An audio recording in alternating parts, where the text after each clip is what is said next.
দাদু ভাই, ও তুমি বুঝবা না। হ্যাঁ, আমি বুঝবো না কে বললো? আমি কি ছোট নাকি? হ্যাঁ, ফুদা তুমি কি বলবা নাকি ঠাকুমার কাছে কি জিজ্ঞাসা করবো? না, এ তো বড় মহা ঝামেলায় পড়লাম। কিছু একটা আলবাল বলে কাটাতে হবে, না হলে এ তো আবার পিছনে ছাড়বে না। ইয়ে মানে আসলে দাদু ভাই, ওটা হলো এক ধরনের বেলুন, বুঝলে তো? বেলুন? এটা আবার কেমন বেলুন? আমাকে একটা কিনে দাও দাদু। ওই বেলুন দিয়ে আমি আর কেউ তো দুজন মিলে খেলা করবো।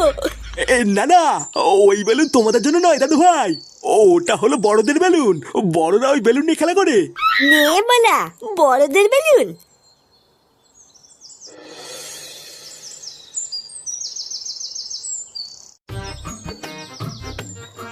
তা হ্যাঁ রে মদন, তো চা করতে আর কতক্ষণ লাগবে? আরে এই তো হয়েই গেছে, আর একটু দাঁড়াও।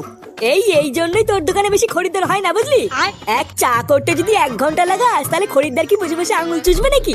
আরে অত খোঁজে যাচ্ছিস কেন? একটু দাঁড়া, এক্ষুনি হয়ে যাবে। আচ্ছা মদন, তোর এই চায়ের দোকান থেকে দিনে কত টাকা ইনকাম হয়? আরে না গো ফুটো, ইনকাম আর হয় কোথায়? ওই কখনো কখনো দিনে 100টাও হয়ে যায়, আবার কোনো দিন 200টাও হয়ে যায়। কি বলিস? তোর এই বালের দোকানে তুই 200 কাপ চা বিক্রি করিস? লেওরা কোনোদিন তো এসে একটা খরিদ্দার চোখেই বললো না। তুই অতগুলো চা বিক্রি করিস কখন? এই দেখ ফুটো, আমার দোকান নিয়ে একদম বাজে কথা বলবি না, বুঝলি? এখন যদি তুই দুপুর 12টার সময় মারতে মারতে চা খেতে আসিস, তাহলে কি আমার খরিদ্দার তুই পুঙ্গামারি দেখবি নাকি? হ্যাঁ, তাও তো ঠিকই বলেছিস। ও ওইসব কথা বাদ দে মদন, তুই তাড়াতাড়ি আমাদের চাটা দে। চাটা খেয়ে আমাদের আবার একটু ক্লাবের দিকেও যেতে হবে। হ্যাঁ দাঁড়া পল্টু, এই দিচ্ছি। এ কি বলতিস কি রে ফাটা? Condom balloon? হ্যাঁ রে বলা, খুব দামি বেলুন। আজকে সকালে আমি আর দাদু যখন টিভি দেখছিলাম, তখন টিভিতে দেখলাম একটা মেয়ে দুধু বার করে দিয়ে ওই বেলুনের অ্যাডভার্টাইজ দিচ্ছিল। কি বলিস কি রে? দুধু বার করে দিয়ে অ্যাডভার্টাইজ দিচ্ছিল। আর ওই মেয়েটা বলছিল ওই বেলুনটার নাম নাকি ম্যানফোর্স বেলুন। কি বলিস? আমাকেও ডাকতে পারতিস, আমিও একটু দেখতাম। আমি তো বলা ঠিক করলে নিয়েছি, যে করেই হোক টাকা জোগাড় করে ওই বেলুনটা কিনবো। হ্যাঁ, তারপর আমি আর তুই সারাদিন খেলা করবো।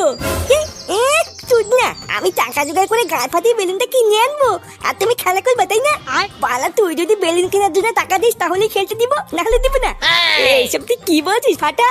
তুই আমার বন্ধু না? আমি জানি বন্ধু না বাল, ওই সবই পদ মারার তাল। যদি কিছু টাকা দিস তাহলে খেলতে দিব, না হলে কিন্তু দিব নাই বলে দিলাম। আচ্ছা ঠিক আছে, আমি বাড়ির থেকে মার কাছ থেকে 10 টাকা চেয়ে নিয়ে আসবো। আচ্ছা ঠিক আছে, তুই 10 টাকার ব্যবস্থা কর, আর বাকি টাকা তো আমি দাদুর কাছ থেকে চেয়ে নিয়ে আসবো। দাদু, ও দাদু, দাদু কই গেল গো? এই কি রে,